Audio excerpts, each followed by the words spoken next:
Well, good evening, everyone, and welcome to the Brian Crombie Radio Hour on Saga 960. Last week, the premiers all got together for a big conference, and I thought we'd check in with Dr. Danielle Balland, who is the director of the McGill Institute for the Study of Canada at McGill University and the James McGill Professor in the Department of Political Science, and an expert on our fiscal federalism, about what's going on. What did the premiers talk about? What did they agree? Climate change came out of it. There was lots of conversations about different provinces wanting to do different things than the federal government, not collecting taxes, getting exclusions, also conversations about healthcare and conversations, I'm not sure whether right at the conference, but certainly around the conference in regards to the CPP and Alberta's desire to potentially exit the Canadian pension plan. So, Dr. Balland, welcome to the show, sir. Well, thanks for the invitation. Always a pleasure to chat with you. So what did you think? What did the premiers accomplish? What's the future of Canada and our fiscal federalism after that session? Well, I think it was an interesting, discussion. I think that they have a lot of challenges to address. Regarding healthcare, since you mentioned healthcare, I think that Premier Houston from Nova Scotia put forward the idea that provinces should not steal each other's healthcare workers, which I think is, it's something that was well received by the other premiers. So we will see where this goes, where this leads in terms of potential agreement, intergovernmental agreement on that level. But I think that certainly that might be something helpful that we'll hear more about moving forward. Now, of course, affordability was also a major issue discussed at that meeting, sometimes in relationship with the federal carbon tax. And so I think that what the premiers want is to meet face-to-face with the Prime Minister in person. They have not met in person since before the pandemic, since before late 2018. Really? That's a long time. That's a long time in person. So they interacted a lot, of course, online. But having a first minister's meeting in person is something that hasn't happened since 2018. So they are very keen to talk to the Prime Minister about a host of issues, including the carbon tax. And so now, of course, Prime Minister Trudeau is facing growing pressures to meet with the premiers, and he's not in a very good political situation right now. If you look at the polls. And even the future of the supply and confidence agreement between the Liberals and the NDP is rather looks a bit shaky right now. And so I think that we are talking here about a Prime Minister who's in a very difficult situation. We'll see if he agrees to meet with the premiers in person, especially to talk about the carbon tax. He's likely to be really quite isolated, and I'm not sure he wants to do that. But at the same time, clearly, he's on the spot over this. So let's talk about the carbon tax for a second. So what started this whole issue, I think, is, number one was people's opposition to the carbon tax, particularly conservative or right-wing premiers' attitude toward the carbon tax. But then was the decision to remove the carbon tax on heating oil in Atlantic Canada. And then the Premier of Saskatchewan's retort that if you're going to do that, you should remove it on all forms of fuel that heat homes. And if you don't do that, then I'm not going to collect the HST at all. So what do you think of that dispute? Let's take it in pieces. Did removing the carbon tax on heating oil make any sense? No. Well, the problem here no for several reasons. The first reason is that this is like a signature issue for the Liberals, right?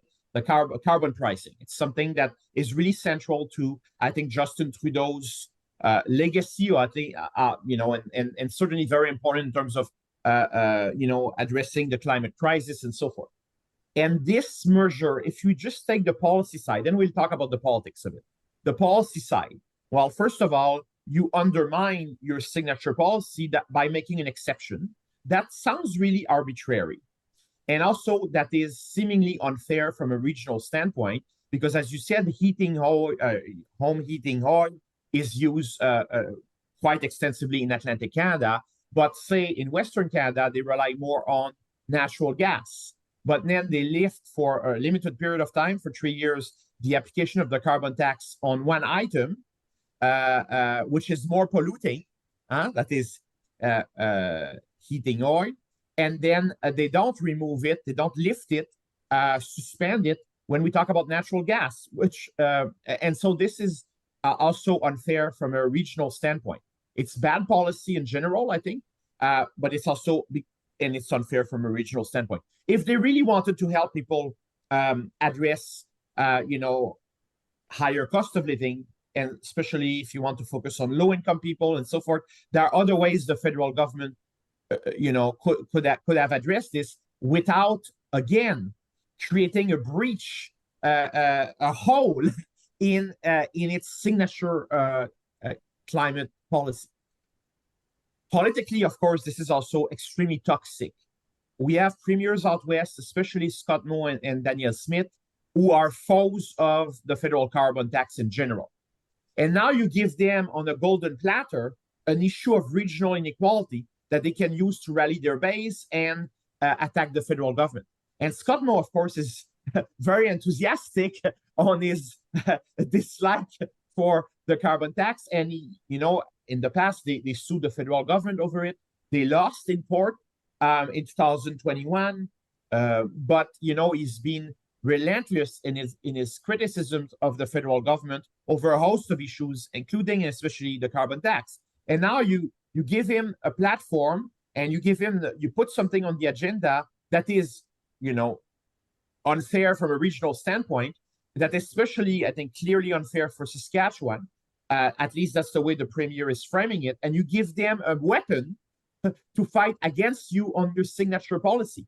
What a stupid move. I agree. So why did they do it? Like, it seems so dumb. Why did they do it?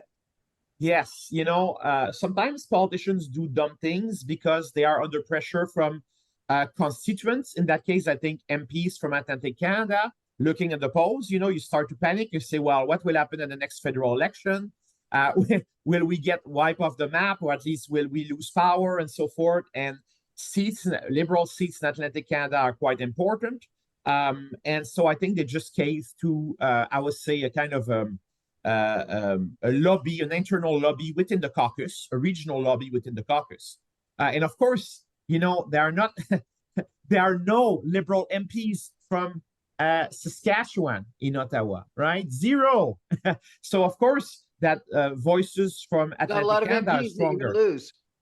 Exactly. So I think I think this is really just basic politics, but maybe it sounds like a good move for people, for good political move from the Atlantic, from a perspective from Atlantic Canada's angle. But in fact, even the premiers in Atlantic Canada, at least some of them have said that the move by Ottawa is unfair. So they actually agree with some of them, at least agree with Scott Moe and Danielle Smith and so forth over the fact that this is an unfair move.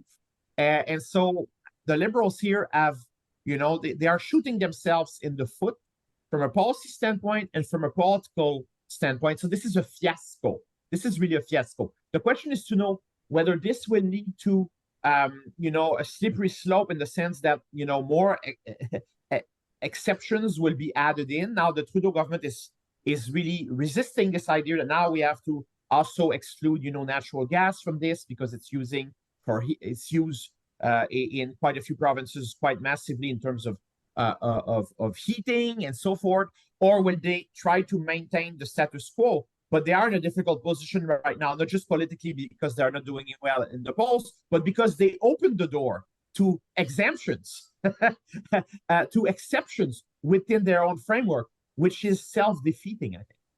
Let's take a step back, though, if we could. I'm a finance guy. I've taken a look at, different policies to reduce carbon, red tape, regulations, government actions, incentives.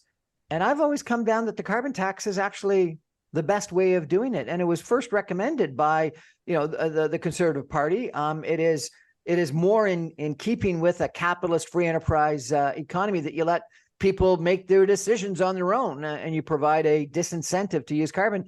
Why are so many people against it when I think it makes economic sense? It absolutely makes economic sense, and the best economists in this country, like Andrew Leach from University of Alberta, who helped design Alberta's carbon tax under Rachel Notley, that they agree that this is, or Christopher Ragan from the Max Bell School at McGill University, these top economists, and these are not like people on the far left of the political spectrum, right? You don't have that many far left economists in Canada. So these people, they really make a strong case, at least theoretically, that carbon tax is the way to go. And if you look at the experience in British Columbia, which adopted a carbon tax a long time ago, it seems that, yes, there is evidence that it's working. Why is it so controversial or unpopular? I think there are a number of, because you're right that, on paper, this is a policy that conservatives should like, because it's based on economic incentives, right? So, and on individual behavior, right? Nudging people in a certain direction. And instead of imposing really tough, like stringent regulations, right? So in a way, you manipulate the market in a way, but you still let the market function, right? In any case. So what's happening, I think, why conservatives have turned against this, first of all, the Liberals have not helped their own cause. I don't think they have explained this very well. They have not explained the rebate that comes with the carbon tax. I don't think they have really they have explained to Canadians the rationale for the tax and so forth. The fact that it's actually a progressive policy, also in terms of the money that goes back to lower income people, and so they have, I think, failed in their basic duty as thing to explain to Canadians what they are doing and why they are doing it. And that's not new for the Liberals of this government, right? Sometimes they really struggle to justify their decisions, even if arguably, according to policy scholars and others, they are doing good policy. But good policy doesn't necessarily mean good politics, and we see that with the carbon tax. I also think that the resentment that you see in some parts of the country towards the Trudeau government has tainted the perception of the carbon tax. That's the case certainly in Saskatchewan or in Alberta. And also, finally, I would say that in the context of the high inflation, some politicians have used, especially conservatives, have created the sense that the carbon tax is a major source of inflation, while data seem to suggest otherwise. At least it's a source of inflation, but a relatively minor one, and certainly not the main driver of what we are seeing now and what we have seen, I would say, over the last couple of years. So all of these things combined create a perfect storm. You don't explain your policy properly. You already have regional resentment in Canada about, in Western Canada, especially about what the federal government is doing, including in environmental policy. And then you have a cost of living crisis, and opposition parties, especially the Conservatives, who want to score points against the Liberals, and they use the carbon tax in that context to really attack the Trudeau government.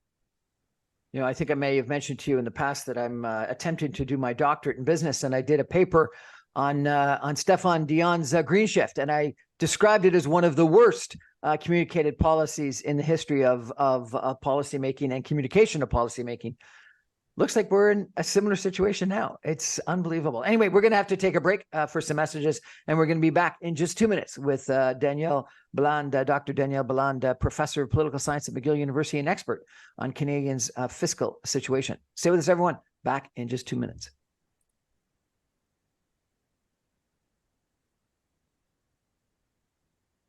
Welcome back, everyone, to the Brian Crombie Radio Hour on Saga 960. We're chatting tonight with Dr. Danielle Balland. He's the professor at McGill University. He's the director of the McGill Institute for the Study of Canada at McGill University and the James McGill Professor in the Department of Political Science.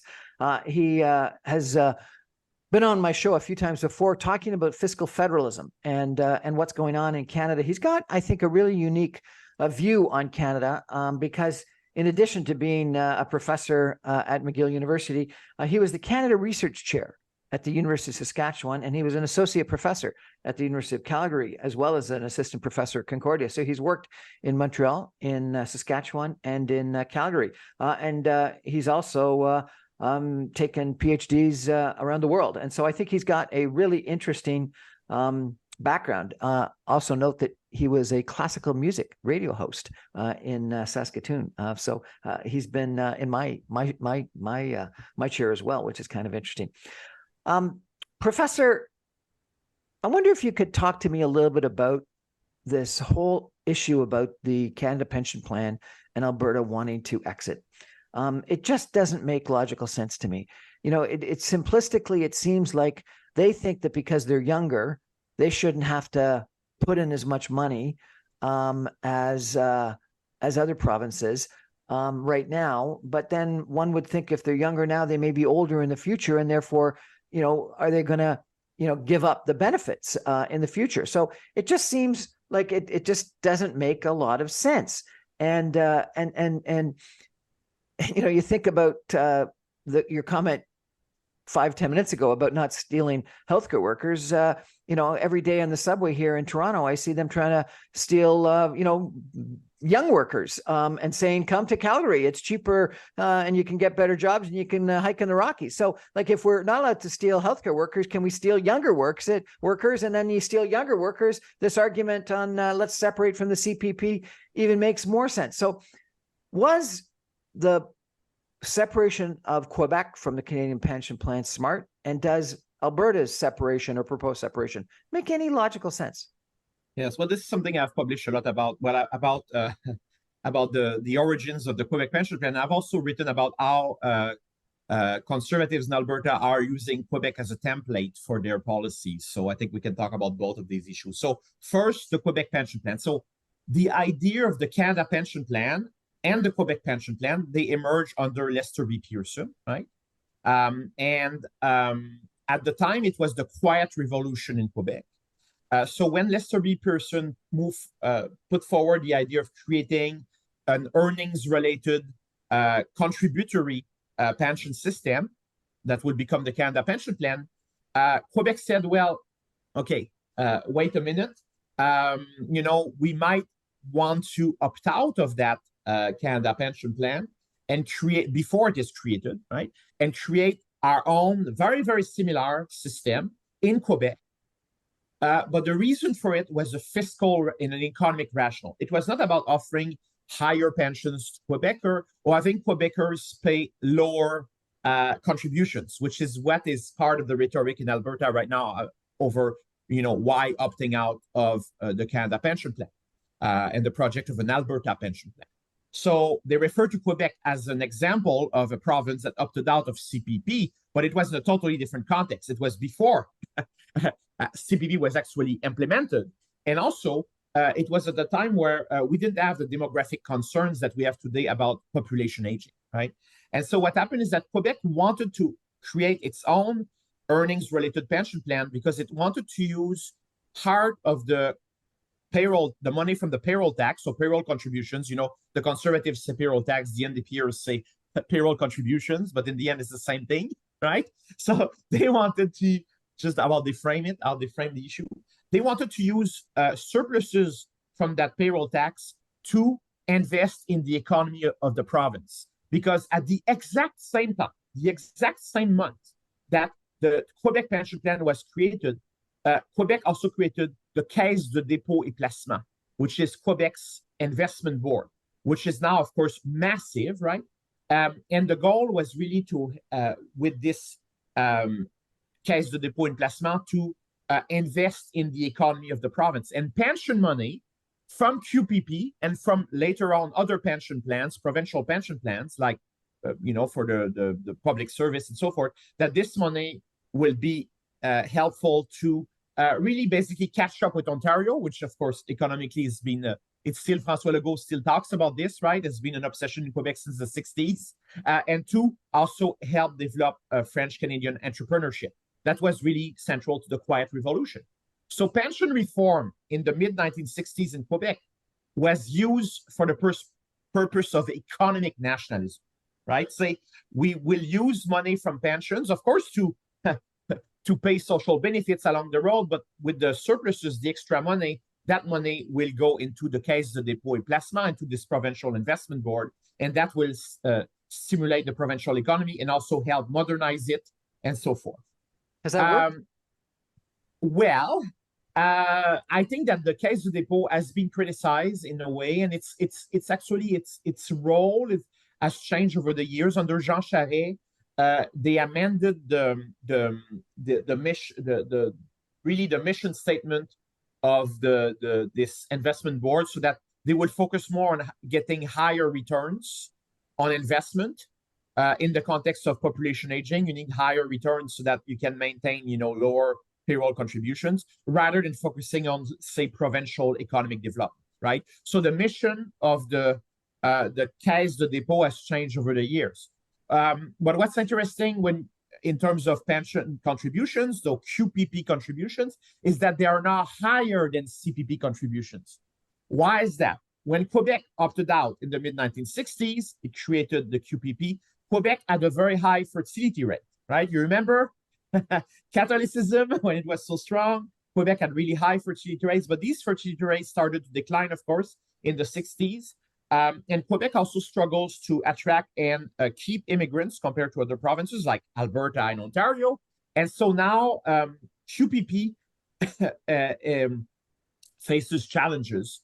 And so from a long-term actuarial standpoint, so basically Quebec had to increase payroll contributions of QPP above those of CPP in order for the system to be sound from an actuarial standpoint. So Quebecers now pay more payroll contributions or a payroll tax for pensions than Ontarians or Albertans do.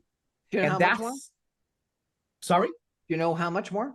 Yes, it's less than 1 full point, but it's combined, but it's still significant, right? So they do pay more. And now, as you know, the Canada Pension Plan, the payroll contribution or the payroll tax is increasing, and it's the same thing in Quebec. So Quebec decided to also expand QPP at the same time as CPP is being expanded in terms of higher benefits along the road in the future. But it also means that QPP payroll contributions will remain slightly above those of CPP for the foreseeing future. Now let's talk about Alberta now. Why do they want to do this? First of all, it's not to invest, at least explicitly to invest in the economy of the province, right? With pension money, but there is a financial aspect to it, right? It could be to use to basically fuel the financial industry in Calgary, for example, by taking, portion of the money that's currently managed by the CPP Investment Board, which is based in Toronto and it's arm's length from the federal government, and have some of this money being invested, from Saskatchewan, or it could be still invested from the CPP Investment Board, but Alberta could have a say over this. But I think the most important thing in the rhetoric that we hear about that from Danielle Smith is that, if Alberta opts out, it will get a big part of the surplus money accumulated in the CPP Trust Fund, and that will allow the province, because of its favorable demographics, younger population and wealthier population on average, to have either or lower contributions and or higher benefits than the Canada Pension Plan, right? But you're right that this is for now, but of course, over time, the advantage that Alberta has might, disappear gradually, right? Because the population might age for a reason or another. You can have, some industries might decline. And you see that some provinces, like Saskatchewan, for example, and they have a boom and bust cycle, right? And if a bust lasts longer, but they might lose population, it has happened in the past, right? But for looking at current projections, it's true that if Alberta opts out of the CPP and creates an APP, they could have lower contributions and or higher benefits, but we don't know exactly by how much. So there was a report that the government of Alberta commissioned by a firm called LifeWorks, and they said that Alberta will be entitled to 53% more than half of what's in the CPP trust fund. But I think that is like fantasy island thinking. I don't think that this actually makes much sense. And economists like Trevor Thom, who have looked into this from the University of Calgary, based in Alberta, have found that they, think that this number is highly inflated. And frankly, I don't think it makes much sense that the province that, will get that is, it's the fourth largest in the country will get more than 50% of the money. It just doesn't seem to add up. But even if they get less than that, even if they only get 20 or 25% of what's in the trust fund, or, they could still have lower contributions, but not as low as what Danielle Smith has mentioned in previous statements. So it's a bit complicated, right, to think about all this. But what's important, I think, to understand is that currently there is Jim Dinning, former PC cabinet minister, conservative cabinet minister in Alberta, who's consulting with Albertans about this. And also, we know that the several premiers and the prime minister have expressed concerns about this, because it's true that if Alberta opts out of CPP, it's bad for CPP financially, right? Fiscal, because Alberta is a younger province and rich province. So it's true that this will hurt. And in the long run, this could lead to higher contributions than we have currently now in the provinces that will remain within CPP. That is all the provinces except, well, Quebec and Alberta, if it opts out. But the thing is that don't forget something about Albertans. Many Albertans, they come from Ontario. They come from British Columbia. They come from Quebec. They have relatives in other provinces. They also are quite mobile. And so they might, move to Alberta for 10, 15, 20 years, but then they may move to, say, Victoria to retire and so forth, right? So especially people who live in big cities like Calgary and Edmonton, they often come from elsewhere, right? If I live in Calgary, and most of the people I will meet were not native-born Calgarians. They came from other countries, or they came from other provinces through what we call in-migration, right? So what struck me about the discussion between Jim Dinning and a constituent from Alberta, who, a resident of Alberta, was expressing concerns about the project of an Alberta pension plan, this person said, why would I want to undermine the pensions of my relatives and my friends in other provinces, right? So there's a sense of national solidarity in a way, especially on the part of people who come from other provinces. It might not even stay in Alberta for the rest of their life, right?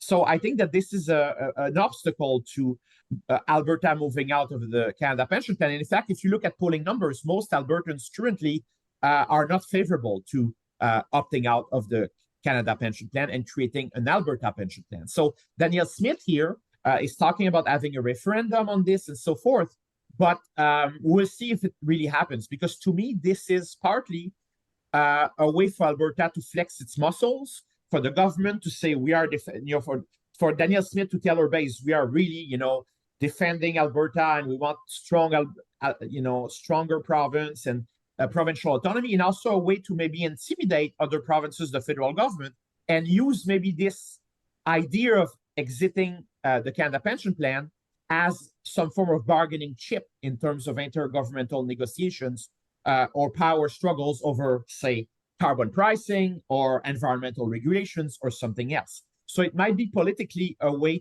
to, I would say, for Danielle Smith to, again, flex her muscles and say, well, this is something that we could do, right? And that's in the broader context of, Western alienation, and also the fact that many people in Alberta are very strongly opposed to the Trudeau government. And the thing, though, is that it puts the federal Conservatives in a difficult situation. And Pierre Poilievre already said, I don't want Alberta to leave the Canada Pension Plan, because it will be bad for the rest of the country. I mean, the 8 provinces that will still remain within the CPP. But he said it's because of Trudeau that Alberta is contemplating this idea, because of their reckless policies and so forth. But even Pierre Poilievre is against this, right?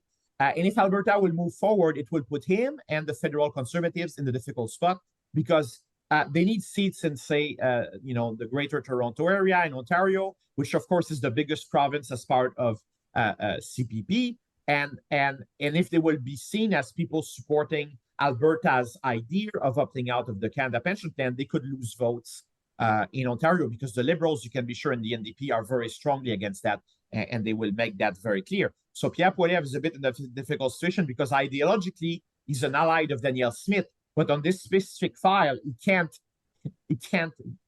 be. But he has to blame the Liberals for what Danielle Smith is saying or doing.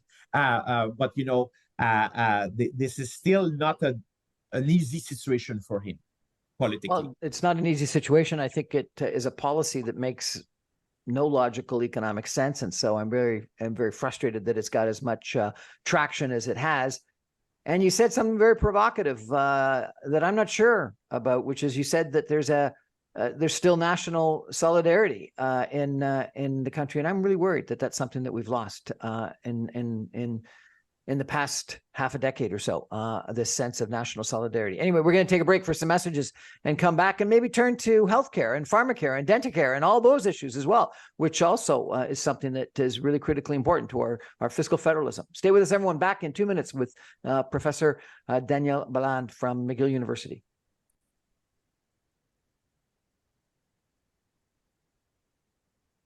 Welcome back, everyone, to the Brian Crombie Radio Hour on Saga 960. We're talking about Canada's fiscal federalism, some politics between East and West and Quebec and Ontario.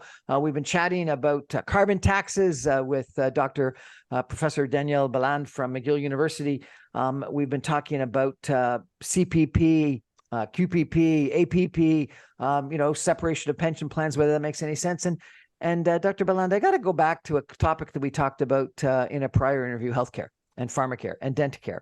And, this seems to me to be probably the issue of the future, because I think with pension plans, if not completely funded, they're reasonably well funded. And so therefore we're talking about splitting up sort of the spoils. But the big issue has got to be healthcare and how we're going to fund healthcare in the future. And if we, add to that denticare and pharmacare, what, if anything, came out of the most recent Premier's conference on that? Well, I think that, there is, I think this is an issue when we talk about, first of all the premiers want more money from Ottawa. That is, obviously, what happened in the aftermath of the pandemic. They wanted the federal government to dramatically increase the size of the Canada Health Transfer, and they really failed.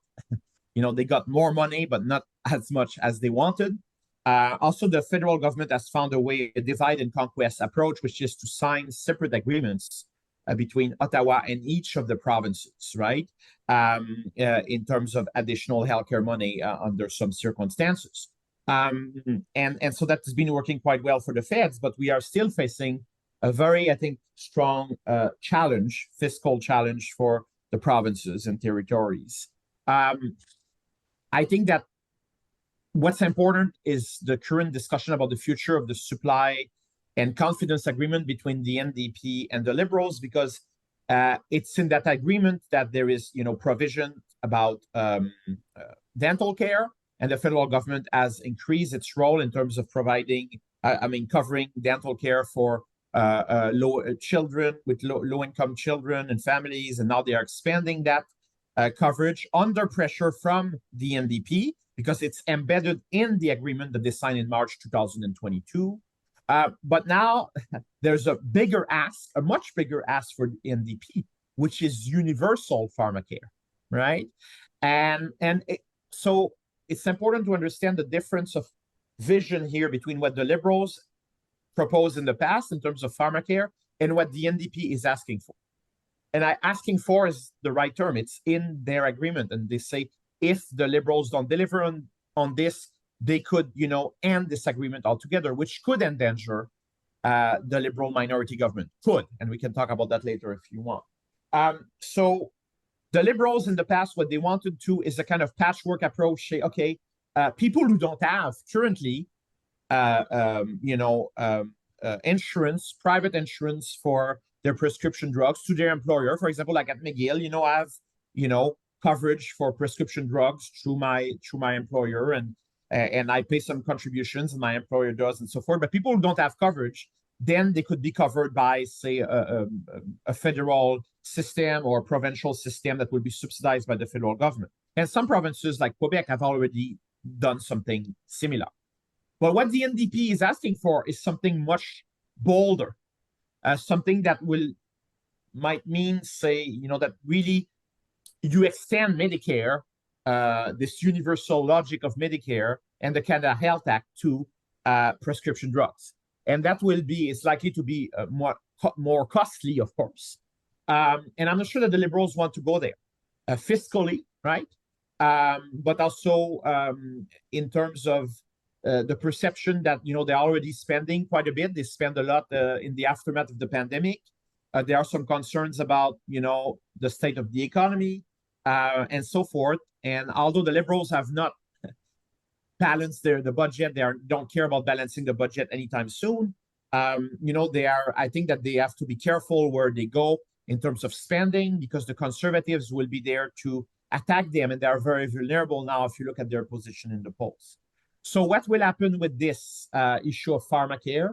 I mean, something has to be done in the sense that, Canada made, I think, that mistake when the Medicare was created, or the federal legislation was adopted in 1966. It didn't include prescription drugs, while other countries like the UK and many other countries, they have included I think basic coverage for prescription drugs as part of their Medicare system or the equivalent, right?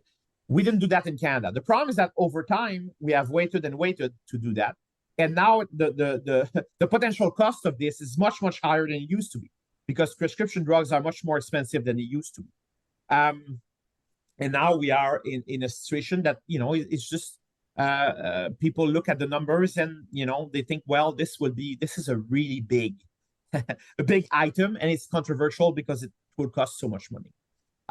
And so I'm not sure the Liberals will cave on this and do exactly what the NDP wants. So one possibility is that this agreement will end. Either the Liberals will end it, or the NDP. The NDP will say, oh, they don't want to move forward with universal prescription drug coverage, and so we are ending this agreement.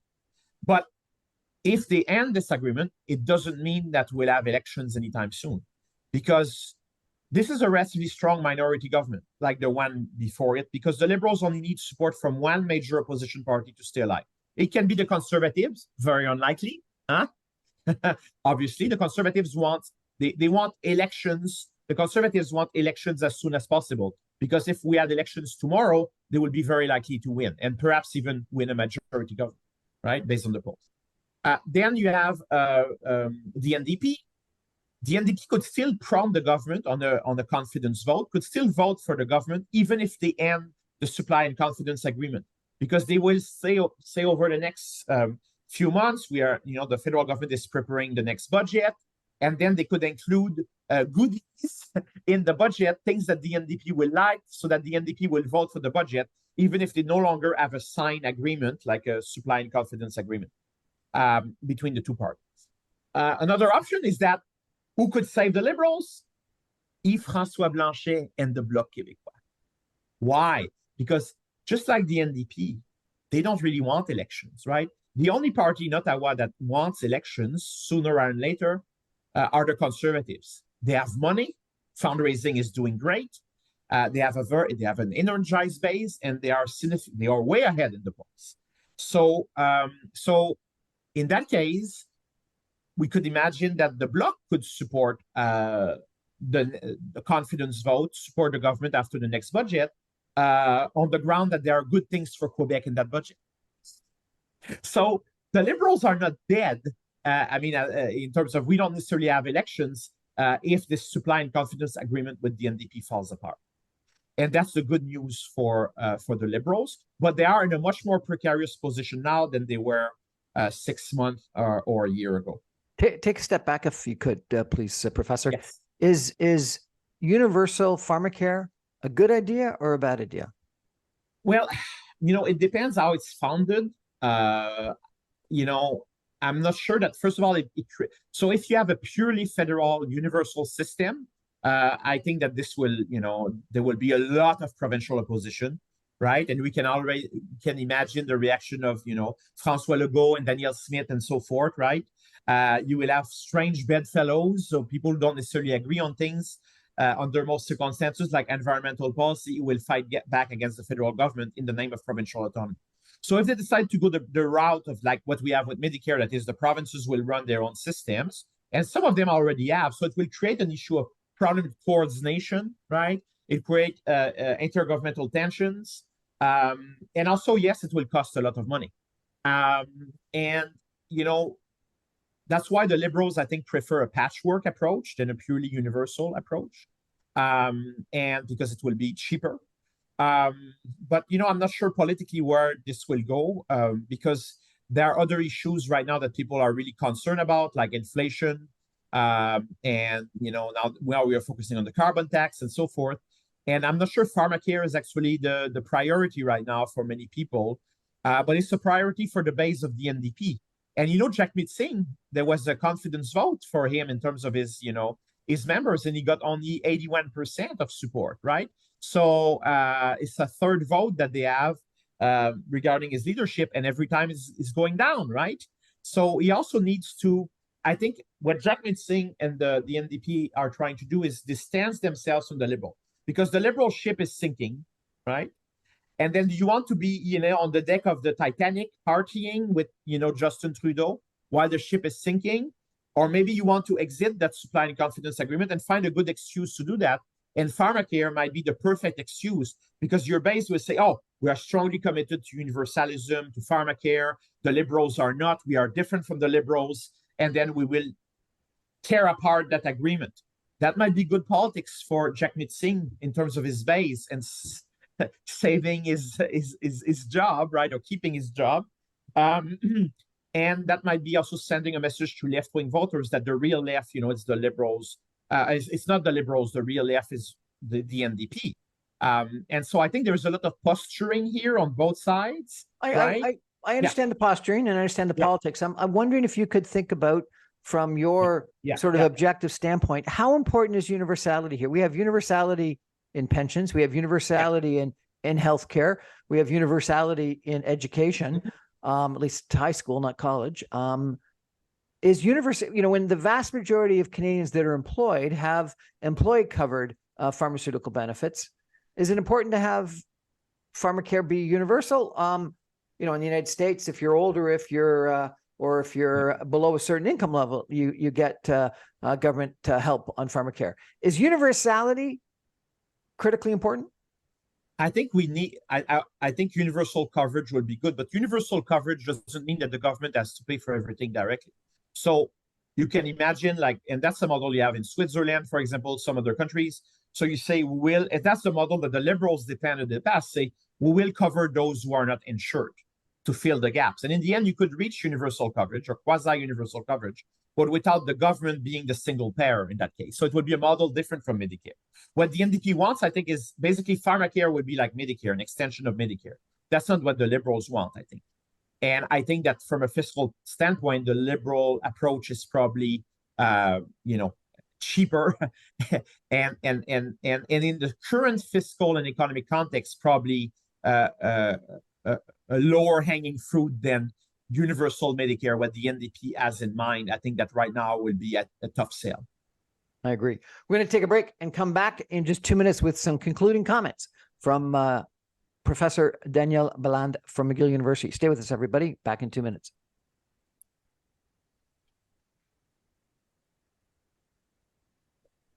Welcome back, everyone, to the Brian Crombie Radio Hour on Saga 960. I'm having a great conversation tonight with Dr. Danielle Balland from McGill University. Dr.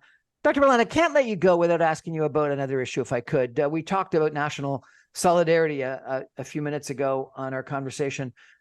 This issue that's come up of late, that the Quebec government isn't going to fund English language universities in Quebec to the same extent they had in the past, and they're going to demand that the tuition that is paid for by Ontarians and Albertans and other people across Canada that are English speaking will be equal to what foreign students pay, has got to be the complete opposite of national solidarity, isn't it? Absolutely. It's national solidarity from the perspective of Quebec. That is, national solidarity is within Quebec. So Quebecers, Francophones especially, because that, you know, a lot of people see themselves as being, you know, there's the idea of Quebec as a nation. But within that narrative, there is an emphasis on francophones. It depends who you speak to and so forth. But certainly the vision of nationalism that's defended by the provincial government is focusing at least implicitly on francophones and on French language, obviously. And not just implicitly, but explicitly. So I think what they are doing is redrawing the lines of the boundaries of solidarity and say, well, in fact, students from outside Quebec, we don't want to subsidize them at all. They will pay close to what international students pay, right? So you treat them almost if they were foreigners, right? And I think this speaks volume about the way the CAQ sees Canada. It's not a sovereignist party, the CAQ, at least not explicitly. Although there are quite a few former sovereignists and maybe some sovereignists who are maybe not talking about sovereignty explicitly, but still believe in it in the long run. People who really, they don't think that they really belong to Canada, right? Even if they don't want to secede or their party is not supporting sovereignty. So I think this is about, and they are sending a message to their base saying, what matters is really Francophone universities, and we'll charge more to these Anglophone students to come from other provinces, and then use some of this money from the extra tuition and give that to Francophone university. So it's really a redistribution scheme, but it's also, I think, a redrawing, at least an implicit redrawing of boundaries of solidarity in a way that reinforces Quebec nationalism at the expense of what we can call, Canadian solidarity or Canadian identity. I think it's a really dumb move. You're an excellent professor. You are a professor at McGill University. My kids want to take political science at university. I would like my kids to go to McGill University and learn from you. And one of the reasons why I want them to do that, in addition to the opportunity to learn from you, is that I want them to experience Montreal. Montreal is where I was born and grew up. I want them to learn French language. They've taken French through all their schooling, but to actually live in Montreal in a French or bilingual city is going to benefit them. I think the cultural dynamic in Montreal is wonderful. It's rich. And I think a lot of people, and I'm one of those people that, goes to school in Quebec, even if it's in an Anglophone university, the amount of business that we want to do with Quebecers and Quebec between Montreal and Toronto and Calgary in the future goes up. I think that this policy actually harms the economic opportunities for Quebec and Quebecers long-term, because they increase the wall between the Toronto financial establishment and the Montreal financial establishment. What do you think about that, sir? Well, I agree that it's bad policy and it's bad for the economy. I'm not the only one who says that. The mayor of Montreal said that. The Chamber of Commerce of the Greater Montreal said that. There are a lot of people, including Francophones, who are really upset about this decision, who oppose it because they don't think it's good for Quebec. It's good for the economy. It's but the government doesn't seem to, be interested in backtracking, because again, it's about their base, heavily Francophone base, living mainly outside of Montreal. They only have 2 seats on the island of Montreal. So Montreal is not really that important for them. And Montreal is where you have Concordia and McGill. Now, they say that for Bishop's University, which is a smaller kind of liberal arts college near in Sherbrooke, in southern Quebec, that they will make maybe an exception for it, because there is a real threat to the survival of Bishops. But for McGill and Concordia, it seems that there won't be any exceptions. And the principals of McGill and Concordia have really criticized the government. They met with the principal of Bishops, with the Premier François Legault, and they had what that was a strong plan to increase learning of French by students, out of province students and international students who come to McGill, Concordia, and Bishops. And it was an ambitious plan. And just a few hours later, the government said, no, we are not interested.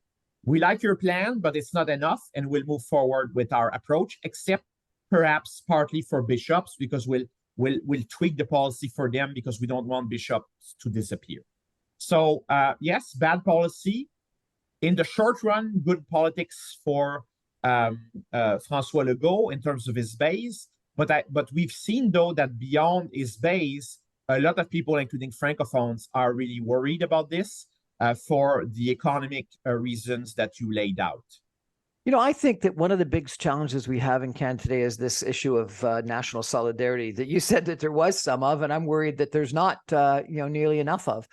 And I wonder if there's something about our first past the post system, our government system, that creates that, because you keep on talking about, and lots of people talk about, playing to the base. And if you only need 41% or so of a vote in a riding somewhere in Alberta or rural Ontario or downtown Toronto to win, there's a lot of people that are liberal in Alberta or conservative in downtown Toronto, or liberal off of the island of Montreal, et cetera, that don't have their voice heard because they're not represented in Parliament. And I think if we went to proportional representation or something like that, it would be far easier to have some national solidarity, because all those minority voices would be heard. I think the government, the system of government, is part of our problem here.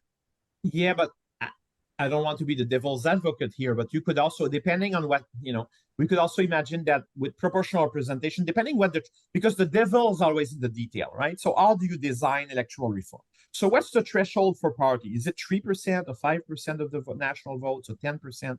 If you put the threshold quite low, you will have a multiplication of parties, and some of them will be single issue parties or parties that are quite radical from an ideological standpoint.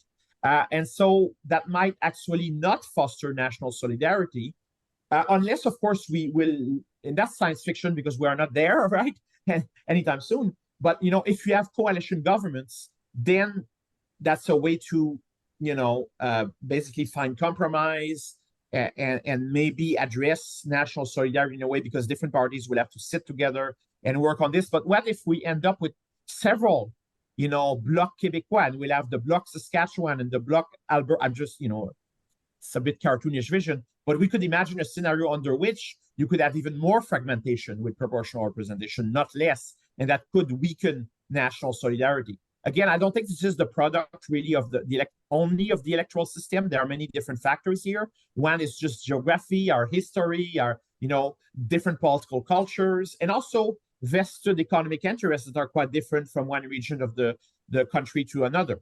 So there are a lot of factors here, and assessing whether electoral reform will actually address this issue or not of national solidarity is a bit tricky, because it interacts with so many other variables, so many other factors. So as a typical academic, I'm telling you, well, it's complicated. That sounds like we're going to have a separate conversation about this topic at some point in time. But I got to tell you, I do think that Ontarians that go to university in McGill and Quebecers that go to university outside of Quebec, and going to UBC or going to University of Calgary or University of Saskatchewan or wherever that is, helps national solidarity. I think that one of the best things is to get out of your local community and go and visit, study, do business in other parts of Canada, because it really is a beautiful, broad country with great diversity, and doing business, going to school, making friends, having dinner in different parts of the country is one way, an important way that we build national solidarity. Dr. Daniel Balland, thank you so much for joining us today. You're most welcome. Take care. That's our show for tonight, everybody. Thank you for joining. I remind you, I'm on every Monday through Friday at 6 o'clock on 960 AM. You can stream me online, even from downtown Montreal, Quebec, at www.saga960am.ca. Good night, everybody.